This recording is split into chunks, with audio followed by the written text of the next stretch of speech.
welcome to Nita's chemistry book. In this video, I am going to discuss about structure of xenon compounds. So ఇది మీకు second ఇయర్లో కెమిస్ట్రీలో P block elements యూనిట్లో last chapter. So 15th 16th 17th 18th ఈ గ్రూప్స్లో 18th group సంబంధించిన questions అన్ని ఒక 3 వీడియోస్ చేస్తున్నాను. సో ఆ 3 వీడియోస్ చూస్తే చాలు మీరు 18th గ్రూప్కి సంబంధించిన ఆ చాప్టర్కి సంబంధించిన మొత్తం మ్యాటర్ ఆ 3 వీడియోస్లోనే ఉంటుంది. సో చిన్న చాప్టర్ కాబట్టి 3 వీడియోస్ సరిపోతాయి. So let us see the structure of xenon compounds. So మనకున్నవి ఇక్కడ 5: XeF2, XeF4, XeF6, XeO3, XeOF4. So ఈ 3 xenon ఫ్లోరిన్ కాంపౌండ్స్, ఈ 2 xenon oxygen compounds. Okay, so మీరు స్ట్రక్చర్ రాసే ముందు ఖచ్చితంగా గుర్తుపెట్టుకోవాల్సింది ఒక పాయింట్ ఉంది. అదేంటి అంటే హైబ్రిడైజేషన్. ఈ హైబ్రిడైజేషన్ కనుక గుర్తున్నట్టయితే స్ట్రక్చర్ ఈజీగా రాయొచ్చు. ఇది sp3d, next one sp3d2, this one is sp3d3. ఇది ఈజీగా ఉంటుంది. xenon ఫ్లోరైడ్స్కి sp3d, d2, d3.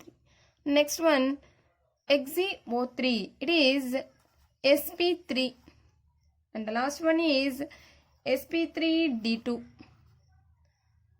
So ఈ హైబ్రిడైజేషన్ ఎలా కనుక్కోవాలి అన్నదానికి ఒక 2 వీడియోస్ చేశాను, ఒకసారి చూడండి. వెస్పర్ థియరీ అని ఉంది ఫస్ట్ ఇయర్లో, మీకు సెకండ్ ఇయర్ టాపిక్ కాకపోయినా అది ఫస్ట్ ఇయర్ టాపిక్ మీకు యూజ్ అవుతుంది. వెస్పర్ థియరీ చూడండి. లేదంటే హైబ్రిడైజేషన్ని సింపుల్గా ఎలా క్యాలిక్యులేట్ చేయాలి జస్ట్ ఇన్ 2 minutes ఎలా క్యాలిక్యులేట్ చేయాలో ఒక వీడియో చేస్తాను, అది కూడా చూడండి. సో హైబ్రిడైజేషన్ తెలిసిన తర్వాత ఫస్ట్ వన్ XeF2. సో ఇక్కడ సెంట్రల్ కాంపౌండ్ ఏంటి? xenon central, and 2 fluorine ions are present. 2 fluoride ions, 1 2. ఇక్కడ సింగిల్ బాండ్ ఉంది. Single bond is exist between xenon and fluorine. Here also single bond exist between xenon and fluorine. Okay, sp3d అంటే మనం count చేసుకోవాలి. ఇక్కడ ఎన్ని ఉన్నాయి? 1s, 3p and 1d, total 5. ఇక్కడ total 1 + 3 + 2 total 6, total 7. 1s, 3p, 3d orbitals, total 7. ఇక్కడ total 4, here total 6. So ఈ number ఎందుకు వేస్తున్నామంటే మనం స్ట్రక్చర్ వేసుకోవడానికి ఈజీగా ఉంటుంది. ఓకే, టోటల్ 5లో మనం ఎన్ని రాసాం? బాండ్స్ 2 బాండ్స్ రాసాం. రిమైనింగ్ ఎంత ఉంటాయి? 3 ఉంటుంది. సో ఆ 3ని మనం ఏం చేయాలి? ఇక్కడ వేయడానికి ఫ్లోరిన్స్ అయితే లేవు. సో ఆ 3ని లోన్ పేర్ ఎలక్ట్రాన్స్గా రాసుకుంటాం. సెంట్రల్ ఆటంతో పాటు మీకు ఏమైనా ఉంటే అవి రాయాలి. సో అవి రాసిన తర్వాత మిగిలిపోయిన నంబర్కి లోన్ పేర్ రాసుకుంటున్నాం. sp3d అంటే జనరల్గా ట్రైగోనల్ బైపిరమిడల్ వస్తుంది. సో ఇక్కడ చూడండి, మనం లోన్ పేర్ని కన్సిడర్ చేయకూడదు స్ట్రక్చర్ చెప్పేటప్పుడు. xenon, fluorine, fluorine. సో వీటిని మాత్రమే కన్సిడర్ చేస్తే దీని స్ట్రక్చర్ ఏమొస్తుంది? Linear shape. It is a linear shape. And the second one is xenon tetrafluoride. Take central atom xenon. So ఎన్ని రాసాను? ఇక్కడ 6 అని రాసాము. సో 6లో 6 వచ్చింది అంటే ఖచ్చితంగా ఇలా వేసుకోండి. 1 2 3 4, 4 bonds. Here xenon can form 4 single bonds with 4 fluorine atoms. 6లో 4 రాసాం, ఇంకా రిమైనింగ్ ఎన్ని ఉంటాయి? 2 ఉన్నాయి. సో ఆ 2 ఎలా రాసుకోవాలి? It must be lone pair electron.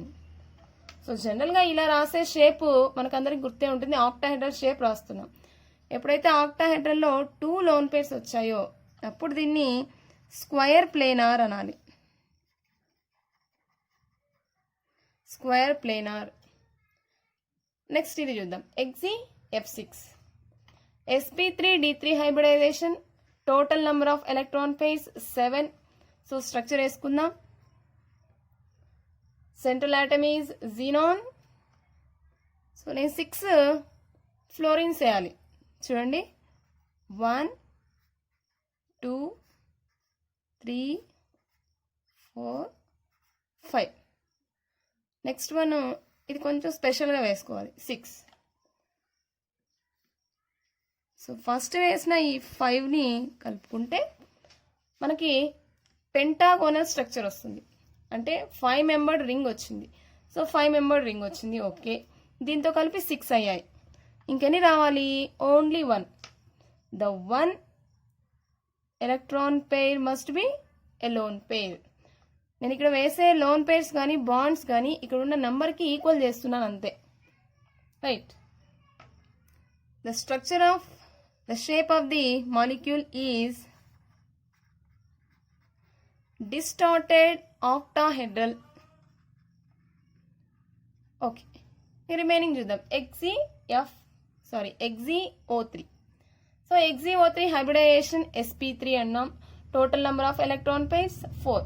So 4 రాస్తున్నాను చూడండి. ఇప్పుడు xenon.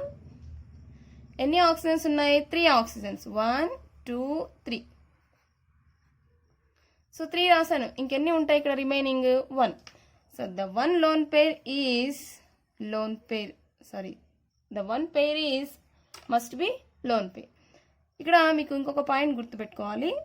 xenonకి ఆక్సిజన్కి బాండ్ వేసాను. But oxygen can form a double bond. Oxygen ఎక్కడన్నా ఉండి మీరు దానికి డబుల్ బాండ్ వేయాలి. సో ఇది ఎలా ఉంది? మీరు ఫస్ట్ ఇయర్లో NH3 షేప్ నేర్చుకొని ఉంటారు. ద షేప్ ఆఫ్ NH3 అలానే ఉంటుంది ఇది. It is a pyramidal shape. And the last one is XeOF4. First write central atom. So total ఎన్ని ఉన్నాయి? 6 ఉన్నాయి. 6 ఉన్నప్పుడు ఈ మోడల్లో వేసుకోవాలని చెప్పాను. It is having 4 fluorines. 1 2 3 4. And this compound also having 1 oxygen. So 1 oxygen ని మీరు పైన రాయండి, కిందైనా రాయండి, no problem. So oxygen can form double bond, అందుకని డబుల్ బాండ్ రాసాము. 6 ఉన్నాయి కదా, కౌంట్ చేసుకోండి. 1 2 3 4 5. And the remaining 1 is must be A lone pair. So ఇది సిమిలర్గా ఉంది, దగ్గర. ఇది స్క్వేర్ ప్లేనార్, ఎందుకంటే 2 లోన్ పేర్స్ వచ్చాయి కాబట్టి. It is square pyramidal.